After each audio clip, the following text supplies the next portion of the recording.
Podcast Answer Man, episode number 107.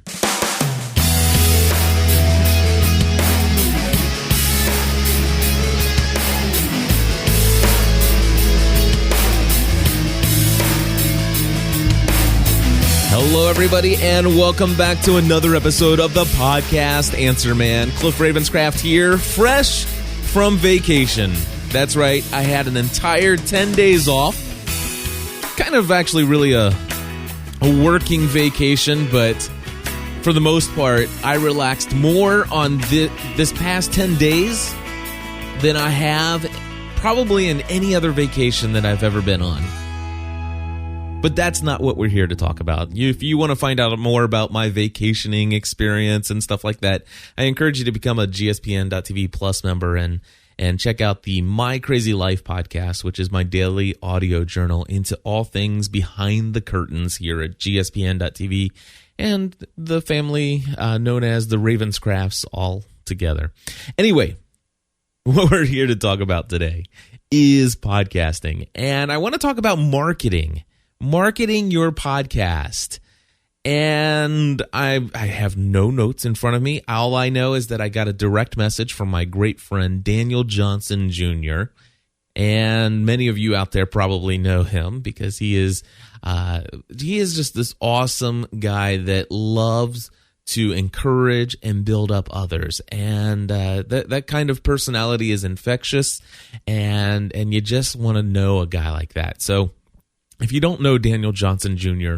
already, check out twitter.com/DanielJohnsonJR and get to know him. You'll be thanking me later. Anyway, he sent me a Twitter message, which linked to a blog post, a very short blog post, and I wanted to share it with you. And so basically he says, when I read this, I thought of you. That's it. It's a Twitter message, a direct message from Daniel Johnson Jr. to me. He says, when I read this, I thought of you. And so I clicked on the link, obviously, and it is a link to Seth Godin's blog. Now, Seth Godin is a wonderful marketing genius guru kind of guy, and he really talks about things from the perspective of today's online culture, and not just our online culture, but just our culture in general. How we reach each other with relationships of influence, and how the old methods of marketing are kind of gone the way of being really obsolete. And one of the things that people ask me as a podcast consultant, many times they want to hire me to help them build a strategy to gain, thousands upon thousands of listeners. They want me to help them grow their audience. And I really don't do a whole lot of consulting in that realm. What I do is I say, listen, here's what I would suggest.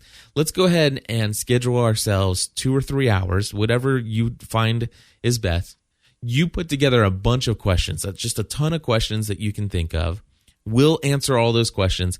And what I'd love to do is, with whatever time's remaining, if that's maybe an hour, if it's maybe an hour and a half, if it's 45 minutes, what I'd like to do is I'd love to share with you the things that I feel have led to the I struggle to say popularity, but yeah, the popularity of the shows that I produce. Some of it was timing, some of it was luck, some of it was very strategic in my part of the naming of podcasts. There's a whole number of factors, and it's not necessarily that I would ever promote to my clients. I would never promote the idea among my consulting clients that if you take notes and listen to what I've done and you go through step by step and do what I did, that you will experience success. See, I am not about that kind of consulting. In fact, my consulting as a podcast consultant is more of a technical nature and answering questions. But then again, I'm being told time and time again from my clients that they get a lot of great marketing insight when they are talking with me, and it's helped them to grow their audience. And many of you have emailed me and said, Cliff, we've heard you say before that you don't do a whole lot of stuff in marketing, but you don't understand. you're just a natural marketer. It just comes to you. And so today I wanted to just share with you what I read in this very short blog post over at Seth Godin. That's SethGodin.typepad.com. And if you go over there, it basically will pull up the most recent April 10th edition of his blog. And Daniel, thank you very much for forwarding this. Now, I have never attempted to be a rock star marketer. I still struggle to even see myself as a marketer. But I do see how many things that I do, I think, how can I push this idea out there? How can I gain buy-in on this? And it's not because I want to become rich. It's not because I want to become famous. While I will be honest with you and upfront and transparent, would I like to benefit financially from the work that I do? Absolutely. Would I love to not worry about, how we're going to pay for the groceries next month? Absolutely. But that's not why I do what I do. And what do my number one love language, if you've ever listened to familyfromtheheart.com, starting with episode number 3, see, you hear me cross promoting shows, that's marketing, I guess, right? So anyway, and if you start with episode number 3 over at familyfromtheheart.com, I did the 5 love languages, and my love language is encouraging words or words of affirmation. So I love a pat on the back, and to become famous is like, ooh, that's just the adoration of people. Sure, that there's a little bit of that in me, maybe a lot of bit of that in me, but it's not why. It's not what drives me. It's not what drives the money, financial success, and popularity among people is not what drives me. I'd say there's something deeper within me that drives me, and it's a passion. It's a passion for podcasting, obviously, for podcastanswerman.com. It's a passion for relationships and community, which is gspn.tv as a whole. Check it out over at gspn.tv/about. And then, of course, there is, passion for certain TV shows, which, 200 and some odd episodes of the Weekly Lost podcast. There is passion for my faith, which is, I think we're over 100 episodes of the Almost Daily Devotional now. And if not, I'm certain. I think I did episode 117. And there's just so many things that I'm passionate. And so what drives me is my passion. And I will tell you that is the key thing. What is your passion? Be passionate about it. But there is something that is in this blog. It's his blog entry is titled "Opening Acts and Rock Stars." And I have no grand illusion of seeing myself as a rock star and calling myself a rock star, except for the fact that I understand what Seth Godin means when he titles or describes somebody as a quote-unquote rock star. So with that, I think I fit within his definition, and the only reason I think that is because somebody like a Daniel Johnson Jr. will come along and say, hey, when I read this, I thought of you. And so, honestly, it's kind of humbling to think that, that's cool. I'm glad that somebody sees me as that guy. And that'll make sense, I guess, when I read this blog post that you're probably saying, okay, Cliff, will you just read it? And there goes my Twitter. I should have turned that off, but I didn't. Anyway, the opening act has the toughest gig in town. This is starting out now. I'm reading Seth Godin's blog. The audience isn't there to listen to you. They're restless. Perhaps you'll get a few seconds to earn their attention, but not much. Your gimmicks will fall flat you might even get booed off the stage. The rock star, on the other hand, has the crowd chanting for him before he even shows up. He starts a song and people applaud. They sing along. They even finish his lyrics for him. Most marketers are just opening acts. The ad or blog post or tweet is a desperate attempt at attention, at keeping people from switching it off or booing. The posture of the marketer who is an opening act is unstable and a little sad. Some marketers are rock stars. How'd that happen? I'd argue that the two keys to becoming a rock star marketer are, number one, Settle for a tiny audience that views you as a star, not as an opening act. Then grow that audience. And number 2, be really good. I just went to see Keller Williams in concert. Without a doubt, he's a genius and a rock star. If he tried to pull off this stuff as an opening act for someone else, he'd be booed off the stage. But he doesn't, because he's a rock star. And if he was selling something, I'd buy it. That's it. That's the blog post. It's short, sweet, to the point. I love this. Daniel Johnson Jr., thank you so much for forwarding this to me. And, I'll be honest with you. I try to be more of what I preach. The whole thing of practicing what you preach is huge for me. And I don't always do it. I fail miserably sometimes following my own advice.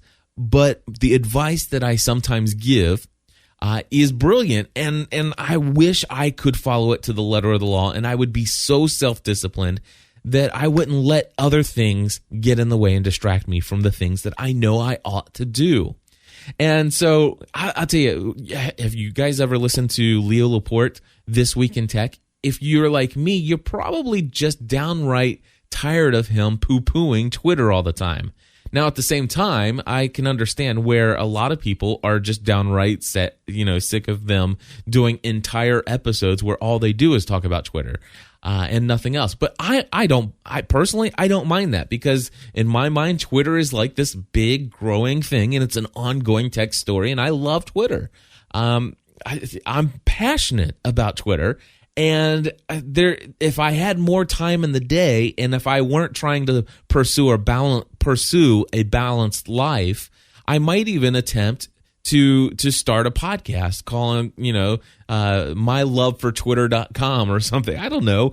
I'd love to do a podcast devoted to Twitter and why I like it and all the different nuances of it that just make it an awesome medium.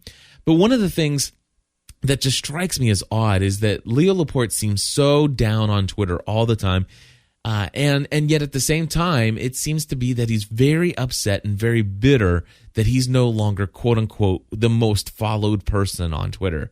And there's been this ongoing race. When he's on top, when he's in the top 5 of people being followed, the top 5 most popular people on Twitter, then he loves Twitter. And when he's not, then he doesn't. And Leo Laporte, if you're listening, I love you, man. I mean, seriously, I love you. I look up to you, and I admire you. And I just appreciate all the inspiration you've given to me as a podcaster. You're the first podcaster I ever listened to, and I thank you for the time that I had the chance to chat with you in the past and talk about certain equipment, and you led me in the direction of the Heil PR40s, which I now sell, by the way, anybody that's listening. But Leo, it's just like, don't poo-poo my Twitter, okay? Seriously, though. But what happens is I get caught up in this, too. So, Leo, when I get upset with you, I find that oftentimes I get upset with other people out there who do things that, reveal a hidden real issue within myself. And so I find myself looking at my twitter.com/GSPN.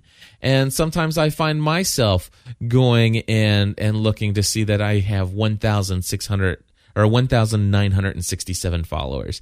And then I look at my friends and I say, well, they've got 2,800 followers. And then I say, and then all of a sudden the next thing I know is I've got 1,975 followers. And then I start tweeting and I say, hey, I'm going on vacation, and hey, I'm going and doing this. And then the next thing I know, it's like I had 1,975 followers, but now I only have 1,967.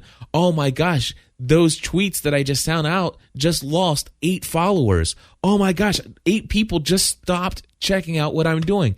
Oh my gosh, my heart breaks. And I'm making light of this, but I'm being honest with you. It's like, but you know what? That violates what I preach. It violates the principle of caring less about the people who could care less about you. I mean, And I don't mean like write them off the face, but care less about those people. You know, I'm using a play on the word here. Care more about the people who care more about you. It's this reciprocity, I think. Anyway? It's this idea of you know, those who are investing in you, invest in them. Take that time. Look at what Seth says in his blog. It's so true. Settle for a tiny audience that views you as a star, not as an opening act. There are, you know, hey, the fact that I have 1,000 anything, you know, I mean, sure, it's almost 2,000. And in my mind, there's like this next rock star status when I hit 2,000. Whatever. What does that really mean? It's stupid, it's silly, and I have no idea why I focus on that number.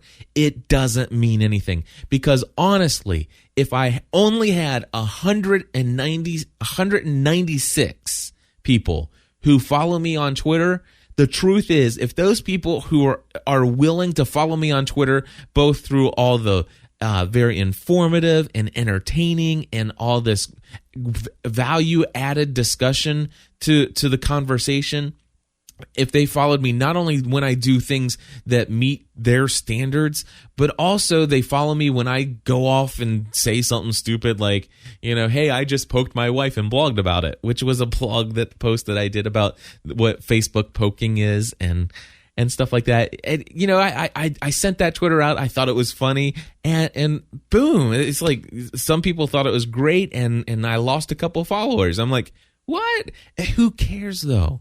Here's the thing. Don't get in marketing of these podcasts. I love this. Don't get caught up in the numbers game. That and I'll be honest with you, some of the times when I share this kind of advice, you like that? When I share some of this advice with some of my bigger clients, I have some clients out there who have, you know, pretty sizable national audiences. I have clients who are running, you know, for re-election of certain political offices, you know, as a new media consultant for them. And when I sit there and say, it seems, what do you mean don't try for the masses? What do you mean we shouldn't try to go viral with this? And it's like, it's so counter to what they want. They want mass audience appeal. They want to immediately go out and have everybody love them and talk about them and share information about them. And I'm like, that just doesn't jive for me. You know, one of the things that I tell my clients when I'm consulting with them, where I'm at today, I did not get here 3 months after I started podcasting, not even 9 months after I started. It wasn't until 2 years of doing this before I even thought of doing this as a full-time career. And I'll be honest with you, in all senses of the term, in all reality, how's that? In all reality, every sign said it was too early for me to break out and do this as a career. It was a total God thing in my mind, and so I did it. And by golly, I'm thankful that I've learned more about my faith than any other time in my life. But the fact is that I did not have the audience size or the amount of income, not even a clue where the amount of income would come for me to provide for my family. And yet, that's after 2 years of podcasting. Now, I would say that if you look at where we are today with the amount of consulting work that I'm doing, the amount of equipment sales that I'm selling, you know, mixers and microphones and all this other stuff, and recorders, and if you look at the amount of Plus members we have, we just added our 270th GSPN.TV Plus member who are paying $10 a month. We're getting closer to that outrageous goal of 500 people paying $10 a month to listen to our programming over at gspn.tv. It's amazing. It's amazing. But even still, I'm 3.5 years into this thing now, and I'm still not at the place where really, honestly, I want to be minimally. But I'm not trying to go out and market in such a way that I am, saying, hey, look at me, come follow me. But at times I feel like I am. It's like, why can't I just have 4,000 people follow me on Twitter? Because that'd be 2,000 more that would hear, and see what's going on and all the amazing stuff, the conversations, the community. No, what's worked for me is settling for a tiny audience who views me not, and this is Seth's language, not mine. How about settling for a tiny audience that values me as a person and what I have to offer? I like that much better than saying as a star. I'm not a star. I'm a guy who is passionate. Okay, and my passionate, sharing my life from my passion is something that people enjoy, they're attracted to, and I believe that some of the insights of just living life by faith and by just taking life by the horns and saying, hey, let's wrestle with this thing. People find value in that. And I think that that's what it is. And so I found that audience who values those things, even values the things where I totally screw up. I stick my foot in my mouth. I say the wrong things and I anger some people, even within the community. But at the same time, those people stick with me. Those are the people that I focus my attention on. And these are the people who, as Seth Godin would say, consider me not as an opening act, but I'm the person who they came to hang out with for the next 2 hours and listen to me, do a jam here behind the microphone. And it's weird. Honestly, it's weird for me to think that any of you out there devote so much time to listening to me. In fact, a friend of mine out there, it was funny. I called him up. I was on vacation, and I got an email from him, and it was a couple hours after the email, I think, that he had sent it, and I picked up the phone and I dialed him because I try to have as many open relationships with our listeners as possible, and I called him at work and said, "Hey, I got your email," and he says, "Oh, that's weird," and I'm like, "What?" He says, I was just listening to a podcast produced by Cliff Ravenscraft, and I answered the phone, and who's on the phone? Cliff Ravenscraft. I'm like, yeah, okay, it's just me. But it boggles my mind that you guys listen to me. So any thought that I'm a pompous, arrogant, rock star over here, that's not what I am at all. But I do, I don't always stay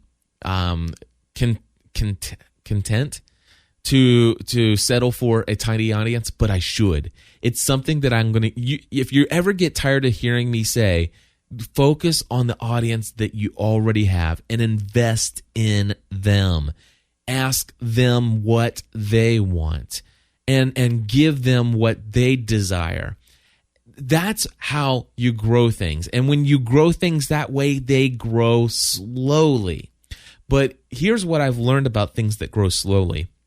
Things that grow slowly last longer. They're not here today and gone tomorrow. For example, let's just say I just gave you the podcast of my life, and I posted some show notes that just is like, wow, that's amazing stuff. And you guys all dig it, and let's just say I get 8,000 digs. I make it to the homepage of dig.com. Dig Nation and Alex and Kevin sit there and spend, almost half their entire podcast talking about this one episode that I did. You know what's going to happen? It's going to be explosive. It's going to go viral. And I will have, of downloads on this one, I would have 750,000 or 1.5 million downloads of episode whatever of podcastanswerman.com. And do you know what would happen in 3 months from then? I'd go right back down to the numbers before that ever happened. Well, maybe not completely. Honestly, I know about the fact that if you reach large, massive audiences out there, you're bound to pick up some traction and some people will stick.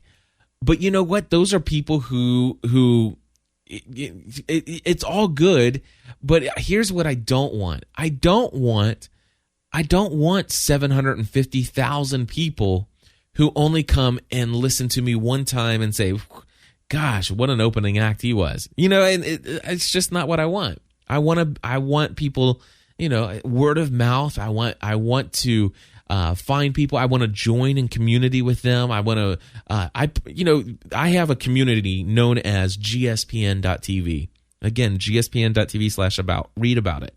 Go to gspn.tv/forum. Read through there. Look at the conversations we're having. But I am not only a member of this community. You know, I'm not only just a leader of this community, but I'm a member of many other communities. I'm a member of the SQPN community. I'm a member of a Twitter community. I'm a member of the New Media Cincinnati community. I'm a member of the Watermark Community Church community. I'm a member of a bunch of other communities out there.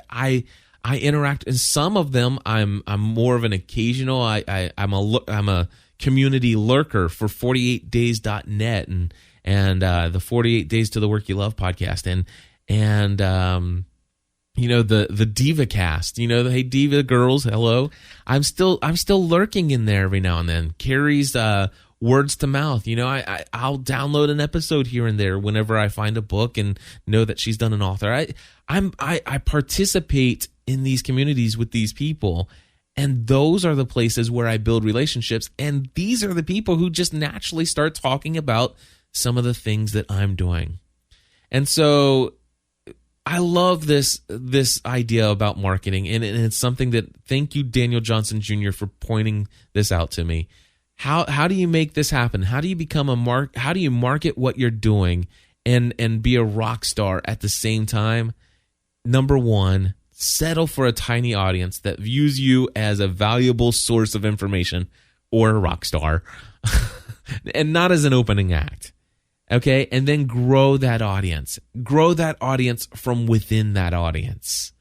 And then be really good. Be passionate. Do the things that come natural for you to do. Send the tweets that are from the heart. Don't worry about what words you're going to use or what words you're going to avoid to not offend somebody and lose 3 or 4 followers. Don't worry about it. Grow the relationships. Interact with the people who follow you. Follow those who follow you. Now, there's one for you. I have 1,967 people, and I only follow 512. Well, the reason is because if you look at the difference and you subtract it out, which I'm not going to do math right here, but anyway, if you subtract it out, 512, those are the people who have interacted with me personally, and I've interacted with them. And I can tell you that the rest of those are just people who followed me. They are just people who followed me. And if I follow them back, or if they interact with me and I see an @ reply to something I've said, I will look to check to see if I'm following them, if I don't recognize them. If I'm not, and we've interacted with each other, boom, step 1 of a possible relationship. I go and follow them, and then I respond to them. That's one person at a time. And I will tell you, in the past, I've tried to do things to artificially inflate Twitter numbers and Twitter followers and stuff like that. And sure, I have some great marketing gimmicky ideas, but they don't work. Chuck the gimmicks and invest in relationships. That's marketing your podcast. So you hear it here. You hear it once again. Just go out and start finding out. If you have 50 people downloading your podcast, you've heard it before, you'll hear it again. Get the names of those 50 people. Make it a game for you. Make it a passion of yours and interact with those people. Interact with those people. I guarantee you, if you do that and invest in relationships with those people, you will grow your audience. It will just happen. Don't take my word for it. Try it. Tell me if it doesn't work. Let me know. Anyway, I do want to just share with you some other things here that are in my inbox. Podcast Answer Man, and let's see here. Got a voicemail. Let's see. Voicemail, Podcast Answer Man. Let me go ahead and play this one real quick. I'm not even sure who this is from at this point. It might be from Steve McQueen. So let's check it and see. Hey, Cliff. This is Steve McQueen from Indiana and the Motorcycle Nation podcast. This question is one for the podcast answer man. And I was wondering, I would like to get a bunch of people together one night just to talk about motorcycles via TalkShoe. And I was wondering, if we do that and we record it on TalkShoe, can we then take that recording itself and move it over to our own domain, put it on our own site? And if we can, I would like to know how we can do that. And I just look forward to you answering this question, and want to tell everybody out there that Podcast Answer Man rocks, GSPN.TV rocks, and everybody should become a Plus member. Have a good day, Cliff. Catch you later. All right, Steve, thank you so much. And Steve's another one of those guys that's a member of our community. And Steve, I thank you and I appreciate you to no end. And I wish I had more time to just tell you how much I appreciate you on a regular basis, because you're always out there helping to promote the word of GSPN.TV, our community, and the equipment sales and consulting. And thank you for being a client too, by the way. So to answer your question, TalkShoe.com is a great service. I've definitely had some, ups and downs in the past and stuff like that, but still overall, technically speaking, it is a great service that allows you to do record phone calls as a conference call. It's got a pretty decent chat system that goes along with it, and there's another tweet that's just come in. And TalkShoe is great. I love TalkShoe as far as how it works. I don't use it myself as much anymore because I've kind of transitioned how I do my live shows. But yeah, what it'll do is you can dial in by phone, start the recording. You can invite other people to dial in and call in with you. You have a community call. You can mute and unmute people as much as you like. And then what you're doing is the TalkShoe is recording the entire phone conversation. Once you're finished with that conversation, let's say you've had an hour-long dialogue about motorcycling, and you hit stop on the recorder, and it says recording has been completed. And then it's done. And then what will happen is you have a page on TalkShoe that's devoted to your show, MC Nation or whatever. He does mcnationpodcast.com. Anyway, so you on your TalkShoe page, once your show is complete and you terminate it, it will go through a processing phase. And once it's processed, it will then show up as an MP3 file on your page. So that recording will be there. So all you do is you go to your TalkCast page on TalkShoe, and you click to download that MP3 file. Then what you can do, and I would suggest doing this, is upload it, open it up into your editing software, which I like Adobe Audition 2.0 or 3.0 as it is today. Open it up. I would go ahead and definitely lop off the beginning, the first 15 seconds that says TalkShoe recorded live. Get rid of that, and then you can, of course, edit out anything you want to edit out. I would throw a hard limiter on there, which basically would raise the audio levels all up as high as they'll go, but never going above a threshold, so that your audio is never peaked. Save that file back out, and then you just upload that MP3 that you've edited that you downloaded from TalkShoe, you've edited, and now you're going to tag it with your album artwork and title and genre and stuff like that. Once it's tagged, you upload it up into your Libsyn account, which I happen to know you have, and then you go in and post it just as though you would have recorded any other show. Now, that being said, for those who are considering doing this kind of show on a regular basis and you want a better audio quality than just where you and everybody all sound like you're on the telephone together, you can get a real, what I would consider to be like an FM or AM talk show sound quality, actually FM talk show quality if you would. And what I do is I use a broadcast host to dial out to TalkShoe, and that's what allows me to do this. Let me click here and unmute. So I'm able to bring the telephone into my recording, just like you heard there, the dial tone. And just where you heard the dial tone, that's how you would hear people that were dialing into TalkShoe, and I can unmute them one at a time. And it's like I could have 100 people all sitting there ready and queued up to talk to me, and I unmute them. And the way that I do it is I bring all my audio into a mixer, and then I send all of my audio out of the mixer into an Edirol digital audio recorder. And my voice sounds just like what you hear here, and the voice of the caller sounds like this. And I'm going to dial in to my broadcast host from my cell phone and let you hear what it sounds like.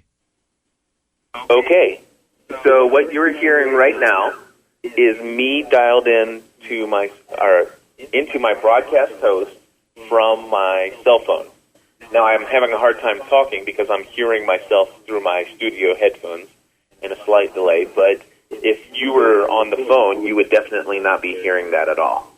So anyway, just wanted to give you a little sound of what it sounds like when somebody's dialed into TalkShoe, for example, and they're coming in on my broadcast host into my mixer.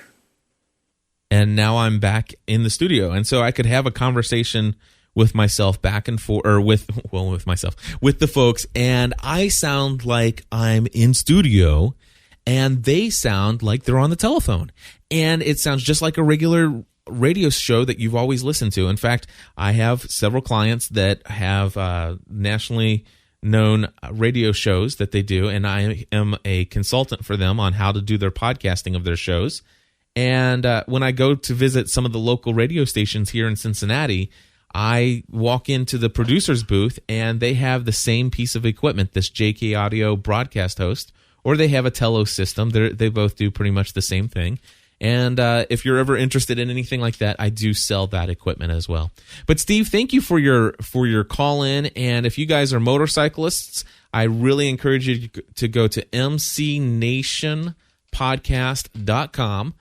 And there is a WordPress blog with all of his stuff that he's gotten worked in, and it looks like he's now on episode number 8. And I'm so glad that we finally got this all taken care of, as far as getting you out of the old. I think he had a Blogger blog, or he had his show hosted somewhere else. Actually, no, I think he was like Podbean or something. And we got converted over to his own WordPress installation. Looks like he's in need of some theme work. So, Steve, if you want to get in there and do some theme work, let me know. But otherwise, check it out, folks, mcnationpodcast.com. I'll tell you what, I'm already at 37 minutes into this one. I'll be back again next Monday. I have been working on leading a more balanced life, which when it came down to it, I decided that I really needed to evaluate the number of shows that I produce. And so with that, this idea of putting out 5 short episodes each week for Podcast Answer Man, it didn't make much sense. I've been reading a book called The 4-Hour Work Week, which I have no desire to work a 4-hour work week because there's too much I love to do that requires much more of my time, and that's what I do for a living. I love doing what I love for a living. But anyway, that's besides the point. What I wanted to tell you is that there's this thing called batch processing, which I learned is very helpful in keeping an inbox zero, except for when you go away on vacation for 10 days. But inbox zero is achievable and can be a daily reality for you if you do this thing called batch processing. And I've also decided to apply that to Podcast Answer Man, in that instead of doing 5 separate episodes, which all have setup and pre-production, production, and post-production time, I've found that I'm able to save at least an hour and a half to 2 hours a week in pre and post production, even as little as I do, just by doing one 40-minute to a 1-hour show once a week. So it's the same amount of content each week, but at the same time, it's a lot more doable with the over 20 episodes a week that we release at gspn.tv, which of course Podcast Answer Man is a part of. And I'll tell you what, how about one more? One more voicemail. How's this? And then I'll wrap things up, because I do want to give you at least one more. And here it is. This comes from Tess in England, although there are two in here. Let's go ahead and go to this one first. Hi, Cliff. This is Tess from London, England. Except since I've moved to South Wales now, I guess I'm not from London, England anymore. But then again, I can't do a Welsh accent either. So maybe we'll just continue being Tess from London, England for the time being. Now, I have a question about how the description field in iTunes gets populated. Because when you download a podcast, it tends to have in the description field the text that was in the blog post that went along with that file. But that just seems to appear in iTunes. It's not something that I appended in the tags for the file itself. So I was wondering, is there any way I can override it if I wanted to put my own show notes in that field? Or am I stuck with whatever I happen to put in the blog post that FeedBurner has found on my website? Okay, very good question. Now, here, let me explain to you what she's talking about here. If you open up your iTunes, for those of you who use iTunes, and click on your podcasts, then you'll see the name of the podcast. Then you might have the kind, the bit rate, the time, the release date. And then there's this thing called description.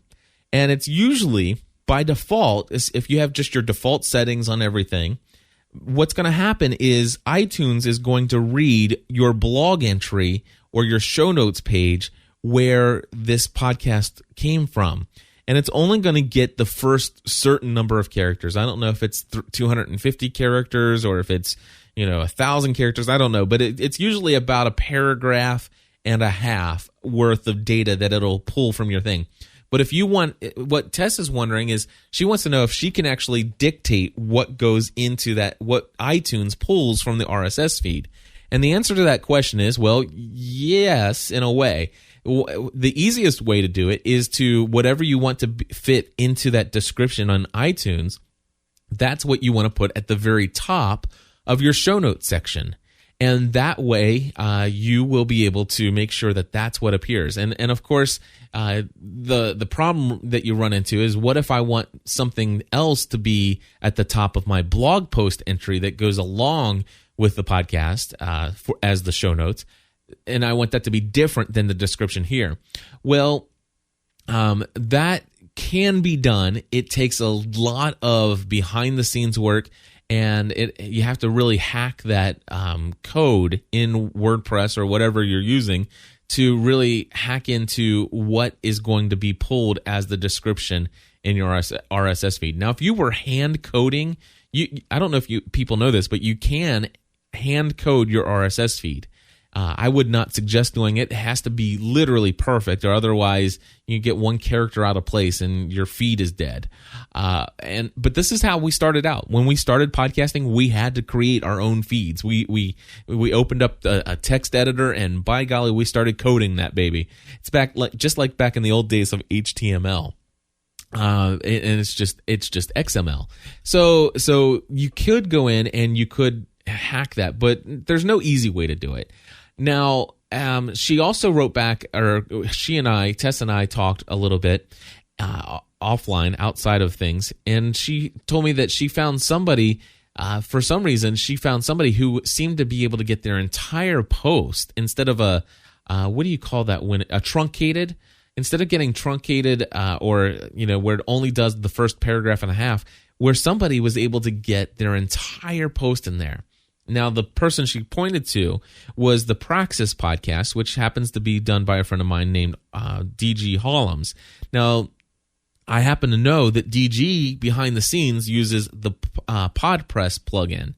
I am not a fan of the PodPress plugin, but it's the only thing that I know for a fact that is anything different from what he is doing than anybody else on average. And his entire show note section will show up in the description in iTunes.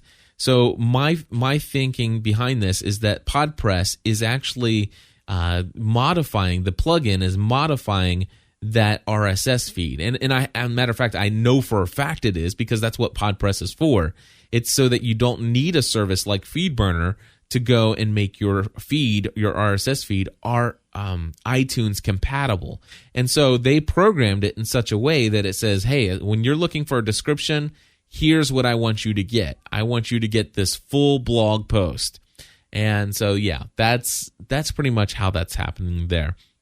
Again, I think, if I'm not mistaken, I think she decided to just kind of leave it as is and trying to manipulate it by what she puts in her blog entries for those podcast episodes. And, don't take that as gospel truth here. I mean, there are more than one way to skin a cat.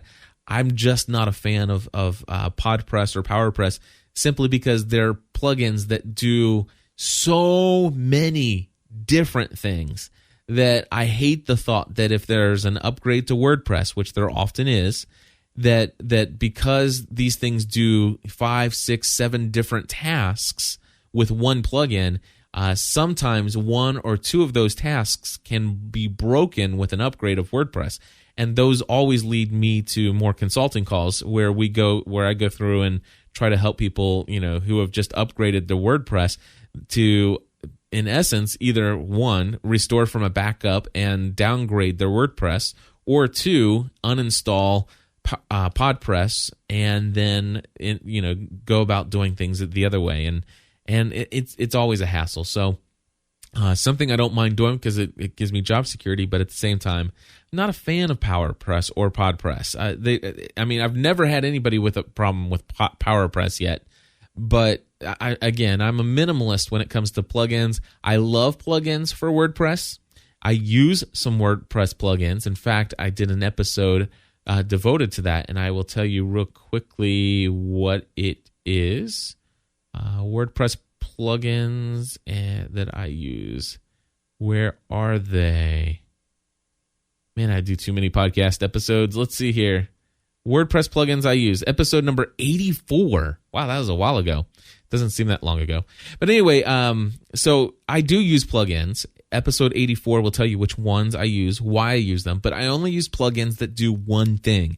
That way, if I upgrade WordPress and something gets broken and it's not working and people are reporting I can't do this, or I can't download your show, or your show's not showing up, or it's doing this, then I can troubleshoot it one plugin at a time. I can find the plugin that's not working. I can get in touch with the author. I can try to find a different plugin. I can try to find a workaround. And it's always easier for me when I do that. If instead, let's just say an author is no longer creating that plugin anymore. They're no longer supporting that plugin that did 5 different things, and all of a sudden it breaks. One of the things breaks. Well, then I don't like the idea that I have to find something to fix not only the thing that broke, but now I've got to find all these other plugins to do these other things. When that may create a lot of additional going back and doing things a different way, all the way back for the last 65 episodes that I've done, or maybe those. The first 50 will no longer be accessible via RSS or something. It's crazy. I've seen this, and that's why I share that with you. She does have another question, so this will be the last question for this episode this week. And here it comes. Hi, Cliff. Tess here again. I've got another question for the Podcast Answer Man. When you create websites for a show like Podcast Answer Man, where you have 2 different websites, podcastanswerman.com and gspn.tv, both pointing to the same MP3 feed, how are the multiple sites organized? Do you have 2 WordPress installations or even 2 hosting packages to go with the 2 separate domain names? Does one of the websites get populated by a feed from the other? Or do you post to both separately and have FeedBurner take a feed from only one of them? All right, great question. Now, what she's talking about, if you go to podcastanswerman.com, that is one installation of WordPress. If you go to gspn.tv, and then from that page, you look at technology podcasts, and then you highlight over that, or click on that, or highlight over it, and then go down to Podcast Answer Man, that is actually a category of another installation of WordPress, and they have the same information in it, but it's not auto-populated. What I do is as a matter of fact, this episode here of Podcast Answer Man, I am going to, it's 2:00. I need to head out for a consulting call.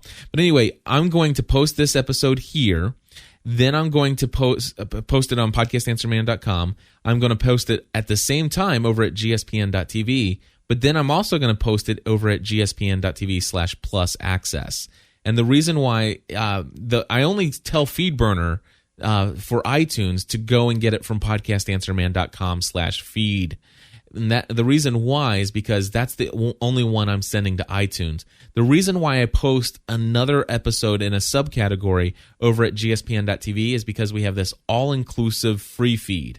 And so people who are signed up to receive every podcast that I produce, I want to make sure that it also picks up the Podcast Answer Man episode. So that's why I post it there. But then I also post it over at the Plus member-only site. And the reason for that is because there are people who are subscribed to the Plus member only all-inclusive feed, which of course gets every episode of every podcast, not just only the free episodes that the gspn.tv all-inclusive feed gets. That might all be confusing, but then again, I may be underestimating your intelligence, and if I've done that, I apologize. Folks, I have to run. I didn't realize this was going to be this long. But it is, and happy Monday to you guys. Hope you had a great Easter, and thank you guys for hanging out with me here on the Podcast Answer Man Show. You can call in your questions, area code 859-795-4067, 859-795-4067. Leave me a voicemail. If you are in the need for any audio equipment for your podcast, microphones, mixers, recorders, any audio equipment at all, please contact me. If you are in need of consulting work, you want help installing WordPress or something like that, give me a call. Area code 859-795-4067 or email me, cliff@gspn.tv.